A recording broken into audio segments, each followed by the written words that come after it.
The words echoed across TV screens and news feeds worldwide.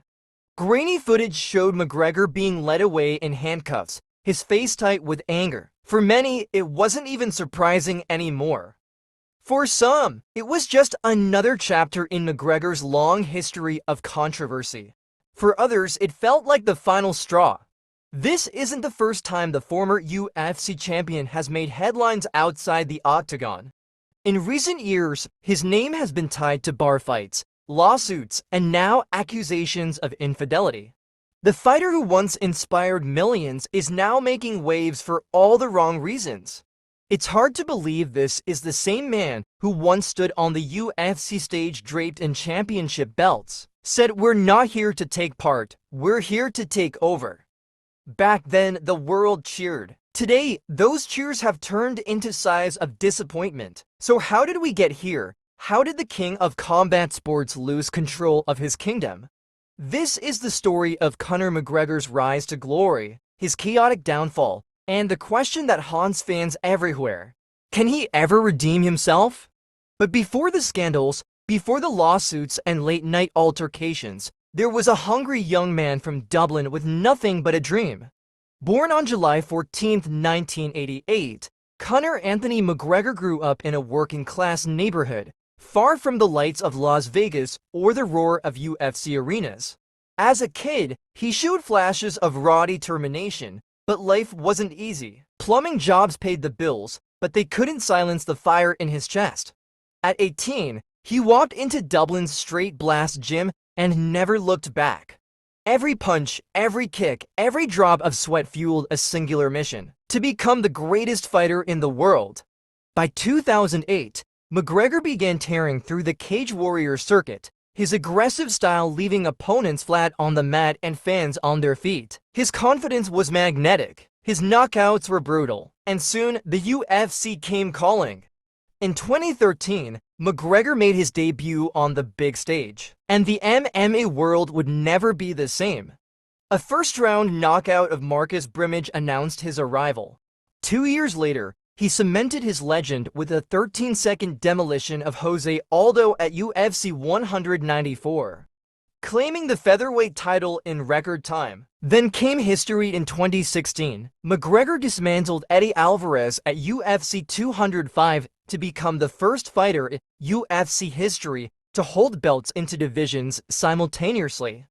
For a moment, it felt like Conor McGregor wasn't just a man. He was a force of nature. "We're not here to take part. We're here to take over," he declared, and the world believed him. But as his star rose higher, so too did the shadows waiting to pull him back down. With every victory, Conor McGregor wasn't just stacking belts. He was building a brand. The Notorious became more than a nickname. It was a larger-than-life persona fueled by sharp-tongued trash talk, flashy suits, and a swagger that turned press conferences into sold-out spectacles. McGregor wasn't just fighting opponents in the octagon. He was dominating headlines, trending across the globe, and redefining what it meant to be a UFC star. His confidence seemed untouchable. Fans didn't just watch his fights, they watched his every move. Sponsorships rolled in. The proper number 12 whiskey empire was born. The private jets, the Rolls Royces, the tailor-made Gucci. Everything about McGregor screamed excess. He was no longer just a fighter. He was a global icon, a cultural phenomenon. But behind the bravado, cracks were forming. Some critics began to question whether the character he created, this brash, untouchable king of combat, was beginning to consume the man himself. Was Conor still fighting for glory? Or was he now fighting to maintain the myth of the Notorious? It wouldn't take long for the world to find out. The warning signs started small. In 2019, McGregor was caught on video smashing a fan's phone in Miami after refusing to take a picture. Days later, another video surfaced, this time showing McGregor punching an elderly man in a Dublin pub over a disagreement about whiskey. These weren't the calculated moves of a master showman anymore. They were the actions of someone teetering on the edge.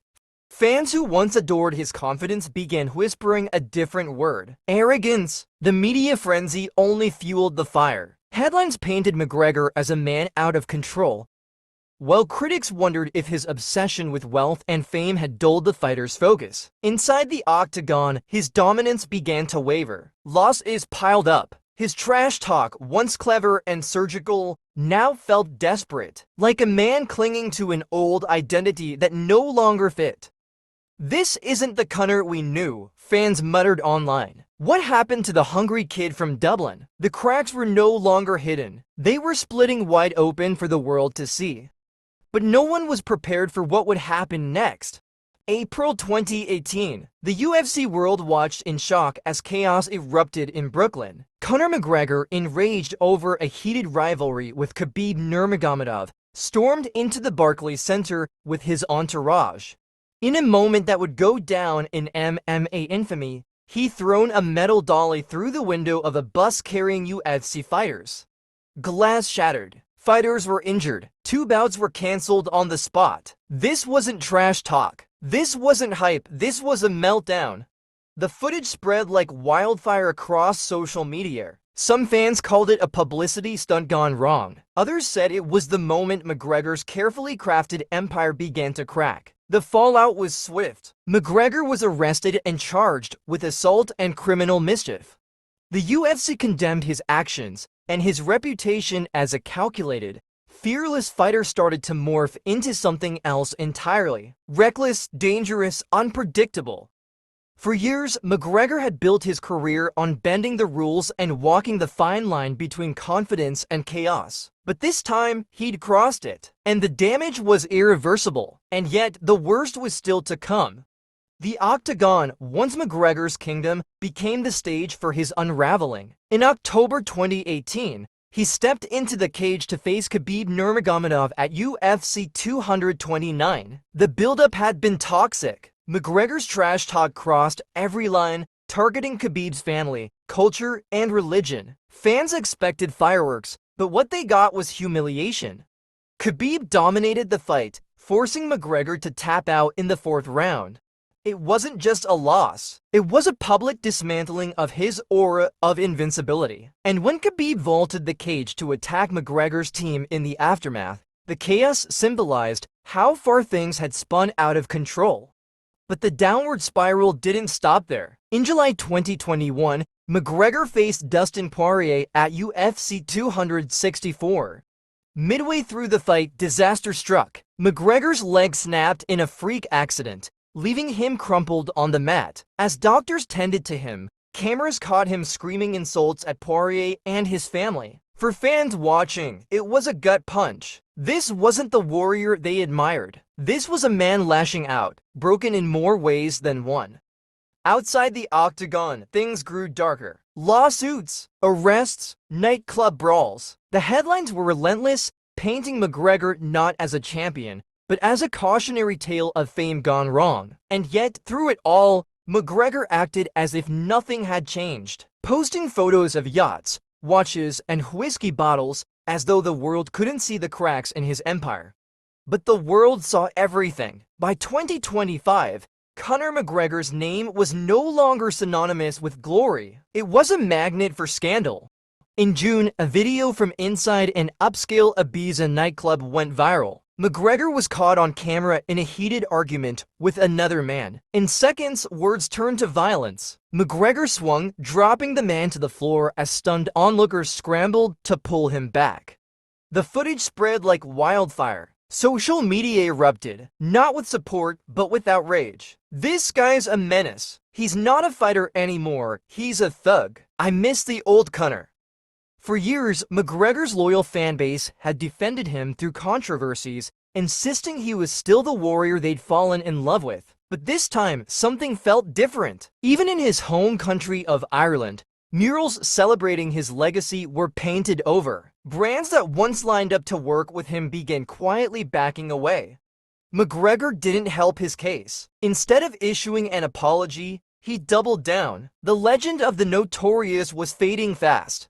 On social media, fans who once idolized him spoke with disappointment instead of pride. It wasn't just the public. UFC President Dana White, once one of McGregor's loudest supporters, admitted in interviews, "Conor's not the same guy anymore. He's got money, fame, everything. but maybe he's lost the hunger. Analysts, fighters, even former teammates echoed the same thought. This wasn't the fearless kid from Dublin who fought his way to the top. This was a man trapped in his own myth, spiraling in front of millions. It wasn't about belts or paychecks anymore. It was about respect. And McGregor, for all his bravado and victories, was losing that faster than any fight. For longtime fans, it felt like heartbreak. The man they once saw as an unstoppable warrior had become unrecognizable. Some say Conor McGregor didn't just lose fights. He lost himself. At his peak, the Notorious wasn't just a fighter. He was a phenomenon. The flashy suits, the supercars, the whiskey brand, it all became part of the legend. But what happens when the legend becomes heavier than the man carrying it? Analysts believe McGregor became a victim of his own success. Surrounded by yes men, drowning in riches from the Mayweather boxing match and proper 12 whiskey sales, the hungry kid from Dublin was replaced by a global superstar more focused on maintaining an image than sharpening his skills. The pressure to always be larger than life took its toll. Every word, every post, every fight became a performance. And without a true rival to push him in the octagon, McGregor drifted further from the fighter who once trained with his single obsession to conquer the world. Money and fame don't just change circumstances, they change people. And for McGregor, the line between confidence and arrogance blurred until there was no line at all.